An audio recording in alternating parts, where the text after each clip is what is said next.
Welcome to my YouTube channel ROCK SHRIHANT. নমস্কাৰ।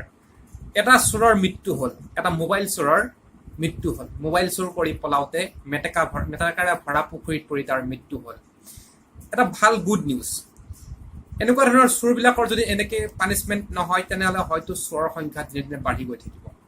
এখন আশাৰ ঘৰ আশাৰ সংসাৰ ধ্বংস হৈ যায় একো একোটা চোৰৰ অটপালিৰ কাৰণে। দিনক দিনে মহানগৰীত যদি চাই গুৱাহাটী মহানগৰীত তেনে চোৰৰ উৎপাত বাঢ়ি গৈ আছে। আপুনি যদি কষ্টপাৰ্জিত ধন অকণমান সাঁচি ৰাখিছে, যদি এপদ দুপদ আপুনি অলংকাৰ গঢ়াইছে, যদি আপুনি ছোৱালীজনীক বিয়া দিম বুলি আশা পালি ৰখি আছে, আপোনাৰ দেহৰ ঘাম দেহৰ তেজ পানী কৰি কষ্ট কৰি যদি এপদ দুপদ আপুনি অলৰেডি কৈছোঁ এই গহনা সাঁচিছে বা এটকা দুটকা জমা কৰিছে বা কিবা এটা বস্তু কিনিছে, সকলো আপোনাৰ চকুৰ পলকতে আপোনাৰ ঘৰৰ পৰা চোৰে উঠাই লৈ যায়।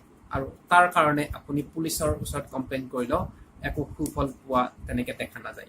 দিনে দিনে যিহেতু চোৰৰ উৎপাত বাঢ়ি গৈ আছে, পকেট মাৰ, মোবাইল চোৰ, গতিকে এইবিলাক চোৰৰ যদি এনেকে মৃত্যু হয়, অপঘাত মৃত্যু হয়, তেনেহ'লে আমি দুখ কৰিব নালাগে, আমি ফূৰ্তি কৰিব লাগে। আপোনাক মই এটা পাৰ্চনেল এক্সপিৰিয়েঞ্চৰ বিষয়ত ক'ব গৈ আছোঁ। গুৱাহাটী মেডিকেল কলেজ অৰ্থাৎ GMCHত যদি আপুনি ৰাতি থাকে তেনেহ'লে মই আপোনাক ক'ব বিচাৰিছোঁ, যদি আপোনাৰ কোনোবা পেচেণ্টৰ আপুনি এটেণ্ডেণ্ট হৈ থাকে, যদি আপোনাৰ লগত টকা পইচা বা মোবাইল থাকে, যদি আপুনি সাৱধান নহয় তেনে 100% আপোনাৰ মোবাইল বা টকা পইচা চোৰ হ'ব। আৰু ইয়াৰ বিষয়ত পুলিচক কমপ্লেইন কৰিলেও তেনেকৈ আপুনি একো সুফল নাপায়।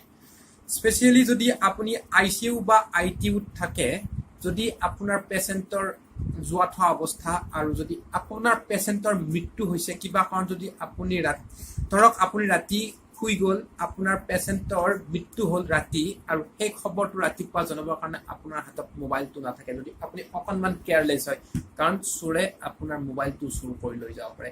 মোৰ নিজৰ ব্যক্তিগত এক্সপিৰিয়েঞ্চৰ পৰা এইটো কথা মই আপোনালোকৰ ওচৰত শ্বেয়াৰ কৰিছোঁ আজি। পুলিচ কমপ্লেইন কৰিলেও কোনো সুফল পোৱা নাযায়। কথাটো হৈছে, এইজন চোৰৰ হয়তো এটা ফেমিলি আছিলে বা তাৰ ল'ৰা ছোৱালী থাকিব পাৰে বা কোনোবা থাকিব পাৰে, কিন্তু সি যিটো পন্থা লৈছিলে, যিজন মানুহৰ পৰা মোবাইলটো চুৰ কৰিছিলে, তেখেতে হয়তো বহুত কষ্ট কৰি এটা মোবাইল কিনিছিলে আৰু সেই মোবাইলটো কিনিবৰ কাৰণে তেখেতে যিখিনি কষ্ট কৰিছিলে সেই কষ্টখিনি চোৰজনে বুজি নাপায়। চোৰজনে কেৱল তাৰ মুনাফাৰ কাৰণে মোবাইলটো লৈ উধাও হৈছিলে। বেটা বাচিবৰ কাৰণে উপায় নাই, মানুহে পিছে পিছে খেদি গ'ল, ৱাল ক্ৰছ কৰি জাপ দিলে, ভাবিলে সেইফালে খালী ঠাই আছে, পৰিল গৈ মেটেকাৰে ভৰা এখন বিল বা এটা গভীৰ খাদত। তাৰ তেনেকে মৃত্যু হ'ল। অত্যন্ত ভাল খবৰ। এনেকুৱাকৈ চোৰবিলাকৰ যদি মৃত্যু হয়, হয়তো এদিন গুৱাহাটী মহানগৰীত এনেকুৱা ধৰণৰ মোবাইল চোৰ, পকেট মাৰ বা আপোনাৰ এনেকুৱা ঘৰ দুৱাৰ লুটি যিসকলে আমাৰ ধ্বংস কৰে, আমাৰ সপোন ধ্বংস কৰে, সেইবিলাকৰ হয়তো সংখ্যাটো কমি আহিব। ধন্যবাদ। যদি ভাল লাগিছে ইনফৰমেশ্যনখিনি শ্বেয়াৰ কৰক, লাইক কৰক, যদি ভাল লগা নাই কমেণ্টছ কৰক কিহৰ কাৰণে বেয়া পাইছে, আৰু যদি ভাল পাইছে অনুগ্ৰহ কৰি চেনেলটো এবাৰ ছাবস্ক্ৰাইব কৰক। ধন্যবাদ।